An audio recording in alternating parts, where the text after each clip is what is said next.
સુરતમાં ગુજરાતી સંસ્કૃતિનો રંગ જામ્યો।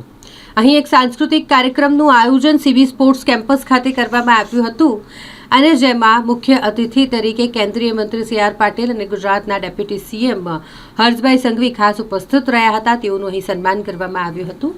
અહીં આ સાંસ્કૃતિક કાર્યક્રમની વાત કરીએ તો ડીજે પાર્ટી છોડી અહીં આ યુવાનો કે જે લોક સાહિત્યના રંગે રંગાયા હતા। બસ 20,000 જેટલા જે વિદ્યાર્થીઓ છે તે આ કાર્યક્રમમાં ઉપસ્થિત રહ્યા હતા અને ઉસ્માન અમીર અને આમિર મીરના રંગે રંગાયા હતા। સીબી સ્પોર્ટ્સ કેમ્પસના પ્રમુખ પંકજભાઈ ગીજુભાઈ માર્ગદર્શન હેઠળ ભવ્ય લોકગીત કાર્યક્રમ યોજાયો। વિદ્યાર્થીઓ માટે અનોખો અને ભવ્ય સાંસ્કૃતિક કાર્યક્રમ હતો કે જ્યાં ડીજે પાર્ટીની માયા છોડી અને ઉસ્માન મીર આમિર મીરના ગુજરાતી પરંપરાગત લોકગીતોનો વિદ્યાર્થીઓએ આનંદ માણ્યો।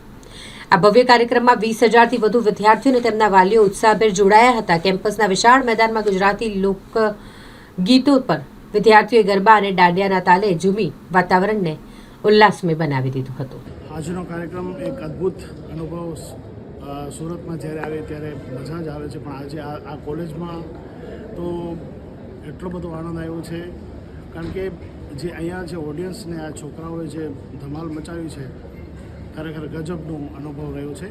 અને સુરત માટે કાયમ હું કહું છું કે લવ યુ સુરત, અને કાયમ આવતા રહીએ અને આપ સૌને આનંદ કરાવતા રહીએ। કેવું લાગ્યું અમીરભાઈ તમને? બહુ મજા આવી યાર। ડીજે પાર્ટી મૂકીને જો લોક ડાયરામાં ઓડિયન્સ એન્જોય કરતી હોય તો એ ખાલી આઈ થિંક સુરતમાં જ પોસિબલ છે। બહુ મજા આવી। Thank you.